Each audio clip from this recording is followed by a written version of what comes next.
Hello friends, നമസ്കാരം. അപ്പോൾ ഇന്ന് ഒരു ചെറിയൊരു വീഡിയോ ആണ്. അപ്പോൾ എന്താണെന്ന് വെച്ച് കഴിഞ്ഞാൽ ഞാൻ ഒരു 4-5 ദിവസം മുന്നേ നമ്മുടെ യൂട്യൂബിലെ കമ്മ്യൂണിറ്റിയിൽ ചെറിയൊരു പോസ്റ്റ് ഇട്ടിട്ടുണ്ടായിരുന്നു. അപ്പോൾ അത് ഇത്രയേ ഉള്ളൂ സംഭവം.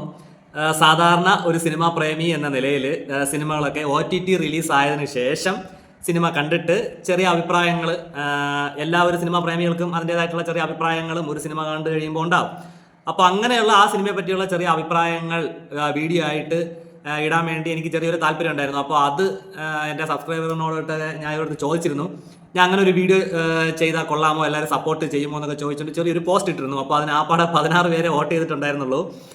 5000 ചില്ലറ സബ്സ്ക്രൈബറൊക്കെ ഉണ്ട്, പക്ഷേ 16 പേരെ അതിൽ വോട്ട് ചെയ്തിട്ടുള്ളായിരുന്നു. അപ്പോൾ എനിക്ക് തോന്നുന്നു കുറേ പേർ കണ്ടിട്ട് വലിയ താല്പര്യമൊന്നും ഇല്ലാത്തതുകൊണ്ടായിരിക്കും. എങ്കിലും 16 പേര് അത് വോട്ട് ചെയ്തതിൽ 2 പേര് പറഞ്ഞു വേണ്ട, അങ്ങനെ ഒരു പരിപാടി വേണ്ട എന്ന് പറഞ്ഞു. അപ്പോൾ 14 പേര്, ബാക്കി 14 പേര് ഫുൾ സപ്പോർട്ടെന്നാണ് പറഞ്ഞിരിക്കുന്നത്. അപ്പോൾ അതുകൊണ്ട് ഞാൻ വിചാരിച്ചു എന്തായാലും ഒരു റിവ്യൂ അല്ല, ഇപ്പോൾ ഒരു സിനിമ കണ്ടു കഴിഞ്ഞാൽ ഉറപ്പായിട്ടും മോശമാണെന്നെങ്കിലും കൊള്ളാമെങ്കിലും അതിൻ്റെ കുറേ കാര്യങ്ങളൊക്കെ ചെറിയ സാധാരണ ഒരു സിനിമാ പ്രേമിയോട് ചോദിച്ചു കഴിഞ്ഞാൽ എന്തെങ്കിലും കുറച്ച് അഭിപ്രായങ്ങൾ പറയാൻ കാണും.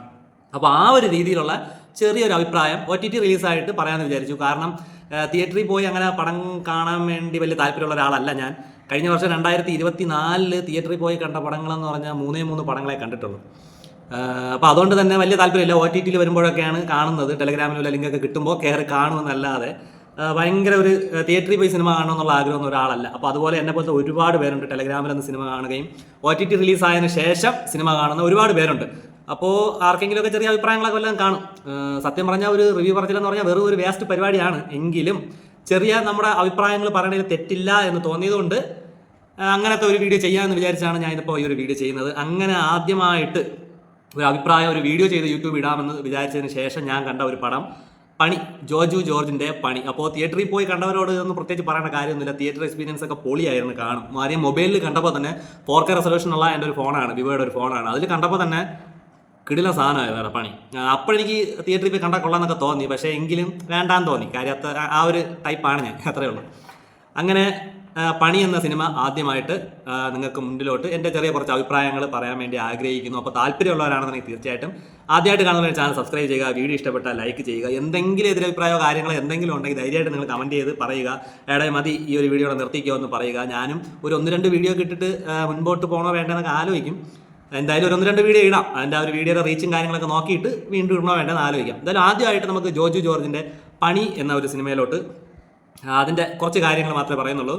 ഇപ്പോൾ ജോജു ജോർജിൻ്റെ പണി സിനിമ കണ്ടവർക്കെല്ലാം അറിയുന്ന നല്ലൊരു വയലൻസ്, നല്ലൊരു കിടിലം പടമായിരുന്നു. അതിൻ്റെ ആദ്യത്തെ ഒരു 15 മിനിറ്റ് കൊണ്ട് തന്നെ അതിലെ വില്ലന്മാരെ പരിചയപ്പെടുത്തി അവന്മാരുടെ ആ ഒരു ക്രിമിനൽ മൈൻഡ് സെറ്റപ്പും കാര്യങ്ങളെല്ലാം ആദ്യത്തെ ഒരു 15 മിനിറ്റ് കൊണ്ട് തന്നെ നമുക്ക് റെഡിയാക്കി തരികയാണ്. അപ്പോൾ പിന്നെ പിന്നീടുള്ള ത്രൂ ഔട്ട് അവന്മാരെ കാണുമ്പോൾ എല്ലാം നമ്മുടെ മനസ്സിൽ ചിന്തയെന്ന് പറഞ്ഞാൽ അവന്മാരിങ്ങനെയാണ്. ആ ഒരു അവന്മാരുടെ ഒരു മൈൻഡ് സെറ്റ് ആരെയും വകവയ്ക്കാതെ, പ്രത്യേകിച്ച് ആരോടും ഒരു പ്രതിബദ്ധതയില്ലാതെ അങ്ങനെ നടക്കുന്ന ഒരു ടീംസ്. എന്നാൽ അവന്മാരതിൽ മദ്യപിക്കുന്ന ഒരു സീനില്ല, കഞ്ചാവ് വലിക്കുന്നതായിട്ടോ മയക്കുമരുന്ന് ഉപയോഗിക്കുന്നതായിട്ടോ പ്രത്യേകിച്ച് ഒരു സീനും കാണിക്കുന്നുമില്ല. അപ്പോൾ എന്തുകൊണ്ടാണ് അവന്മാർ ക്രിമിനൽ മൈൻഡ് എന്ന് ചോദിച്ചു കഴിഞ്ഞാൽ അതിന് പ്രത്യേകിച്ച് ഒരു റീസൺ ഒന്നും ആ സിനിമയിൽ പറയുന്നുമില്ല. അപ്പോൾ ആദ്യത്തെ ഒരു 15 മിനിറ്റ് കൊണ്ട് അവന്മാരുടെ ഒരു സെറ്റപ്പും കാര്യങ്ങളൊക്കെ നമുക്ക് കാണിച്ചു തരും. ഫസ്റ്റ് ഒരു കൊലപാതകവും സംഭവങ്ങളെല്ലാം നമുക്ക് കാണിച്ച് അവന്മാരുടെ ഒരു സെറ്റപ്പും കാണിച്ചു തരും. പിന്നെ അവന്മാരെ പറ്റി പറയാതിരിക്കാൻ പറ്റില്ല. സാഗർ സൂര്യയും മറ്റേ പയ്യനും, അവന്മാരുടെ പേര് ഡോൺ ബോസ്കോയും സിജൂട്ടൻ പൊളിയായിരുന്നു. അവന്മാരുടെ അഭിനയം എന്ന് പറഞ്ഞാൽ ഒരു രക്ഷയില്ലായിരുന്നു. കറക്റ്റ് ആ ഒരു മൈൻഡ് സെറ്റുള്ള 2 പയ്യന്മാരായിട്ട് അവന്മാരങ്ങ് മാറി എന്ന് വേണമെങ്കിൽ പറയാം. തമിഴിൽ കുറച്ച് ഇതേപോലെയുള്ള സിനിമകളൊക്കെ വന്നിട്ടുണ്ട് എന്നാണ് എൻ്റെ ഓർമ്മ. അപ്പോൾ ഞാൻ വേട്ടയാട് വിളയാട് എന്നുള്ള ഒരു സിനിമയുടെ തംബ്നെയിലാണ് അതിലിട്ടിരിക്കുന്നത്. അപ്പോൾ അതിൻ്റെ കാര്യം എന്താണെന്ന് പറഞ്ഞുതരാം. പിന്നെ അടുത്ത് ജോജു ജോർജിലോട്ട് വരികയാണ് എങ്കിൽ ജോജു ജോർജിൻ്റെ അഭിനയം കണ്ടിട്ട് പ്രത്യേകിച്ചൊന്നും തോന്നിയില്ല. അതിനൊരു കാരണം എന്ന് വെച്ച് കഴിഞ്ഞാൽ ഈ ഒരു സിനിമയിൽ ചെയ്ത അതേപോലത്തെ ക്യാരക്ടറും സംഭവങ്ങളൊക്കെ വെച്ച് തന്നെ മുമ്പും കുറച്ച് സിനിമകൾ ചെയ്തിട്ടുണ്ട്. പൊറിഞ്ചുമറിയൻ ജോസഫ് ആ ഒരു സിനിമയിലൊക്കെ വരുന്ന അതേ ഒരു എമോഷണലും കാര്യങ്ങളും ദേഷ്യവും ആ ഒരു വയലൻസും കാര്യങ്ങളൊക്കെ തന്നെയാണ് ഈ പണി എന്ന സിനിമയിലും തോന്നി. അതുകൊണ്ട് അഭിനയം മോശമൊന്നുമല്ല. അപ്പോൾ ആ ഒരു അഭിനയം നമ്മൾ കണ്ടിട്ടുള്ളത് കൊണ്ട് ഇതിലോട്ടുള്ളത് ഭയങ്കരപ്പെട്ട ഒരു അഭിനയത്തൊന്നും പറയാനില്ല. പിന്നെ എടുത്തു പറയേണ്ട ഒരു കാര്യം എന്ന് പറഞ്ഞാൽ ജോജു ജോർജിൻ്റെ കസിനായിട്ട് വരുന്ന ഡേവിഡ്, വാറന്റ് ഡേവിഡ്, എൻ്റെ പൊന്നെ പുള്ളി പൊളിയായിരുന്നു. ഒരു രക്ഷയില്ലെന്ന് പറഞ്ഞാൽ കിടിലം, സൂപ്പറായിരുന്നു. ആ പുള്ളിയുടെ ആ ഒരു അഭിനയം, ആ ഒരു ആറ്റിറ്റ്യൂഡും സംഭവങ്ങളും എല്ലാം പൊളി സംഭവമായിരുന്നു. അപ്പോൾ അതൊന്നും മടുക്കാതിരുന്ന് കാണാൻ പറ്റിയ ഒരു ക്യാരക്ടറായിരുന്നു ഡേവി എന്ന് പറയുന്ന ഒരു ക്യാരക്ടർ. പിന്നെ വരുന്നതെന്ന് പറഞ്ഞാൽ ഇവരുടെ തന്നെ ഒരു ടീമിൽ സുനി എന്ന് പറഞ്ഞുകൊണ്ട് ഒരു ആൾ വരുന്നുണ്ട്. ഒരു മറ്റേ കരിക്കൊക്കെ വെട്ടി കൊടുക്കുന്ന ഒരു സീൻ കണ്ടവർക്ക് അത് അറിയായിരിക്കും, കാണാത്തവർ എങ്ങനെയെങ്കിലുമൊക്കെ കാണുക. ആ പുള്ളിയും സംഭവം കൊള്ളാം. അപ്പോൾ ഇവരുടെ ഒരു 4 പേരുടെ, നമ്മുടെ വില്ലന്മാർ 2 പേരുടെ, ഇവരുടെ ഒരു 4 പേരുടെ അഭിനയമാണ് അതിൽ നല്ല സെറ്റപ്പ് എന്ന് പറയാൻ പറ്റുന്നത്. ബാക്കി അവരുടെ അഭിനയം മോശമെന്നല്ല, സൂപ്പറാണ്. പക്ഷേ ഇവരത് ഒരു പ്രത്യേകിച്ച് കറക്റ്റാ ക്യാരക്ടറായിട്ട് മാറിയെന്ന് പറയാൻ പറ്റുന്നത് ഇവരുടെ 4 പേരുടേതായിരുന്നു. പിന്നീട് സിനിമയുടെ മൊത്തത്തിലുള്ള ഒരു കഥയും കാര്യങ്ങളെന്ന് പറയുകയാണെങ്കിൽ ഒരു ഗുണ്ടാ സെറ്റപ്പിൽ വരുന്നു. പഴയ ഗുണ്ടാ സെറ്റപ്പിലൊക്കെ ആയിരുന്ന ജോർജും അളിയന്മാരും കസിൻസും ടീമും എല്ലാവരും.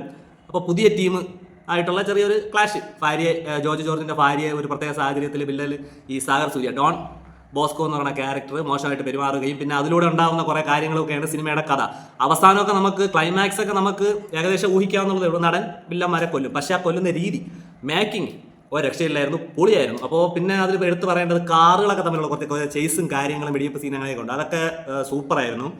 പിന്നെ എനിക്കതിലൊരു തോന്നിയെന്ന് പറഞ്ഞാൽ പഴയ കാലത്ത് കിടിലം ഗുണ്ടകളായിരുന്നു ഈ ജോർജും അവന്മാരുടെ അളിയന്മാരും എല്ലാ സെറ്റപ്പുകളും.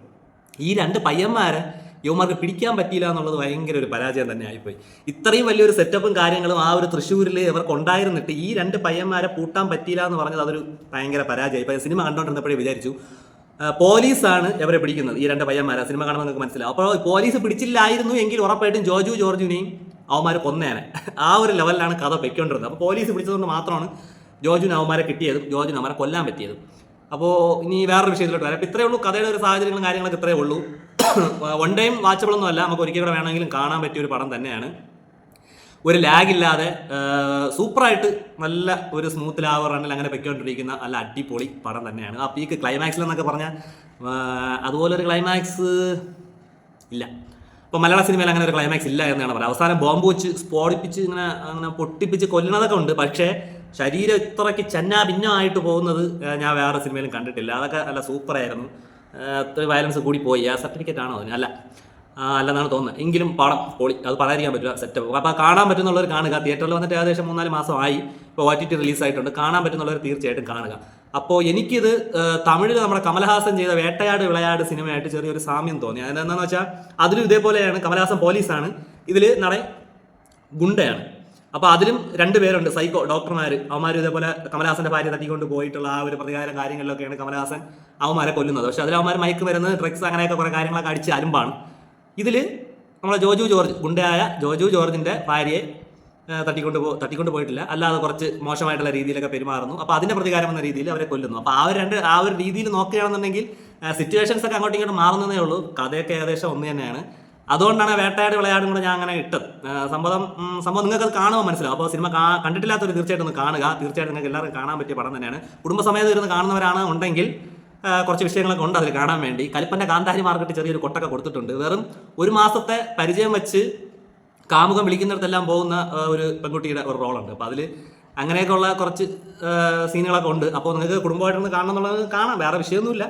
എങ്കിലും ഇങ്ങനെയുള്ള കുറച്ച് സീനും കാര്യങ്ങളോടെയൊക്കെ അതിലുണ്ട്.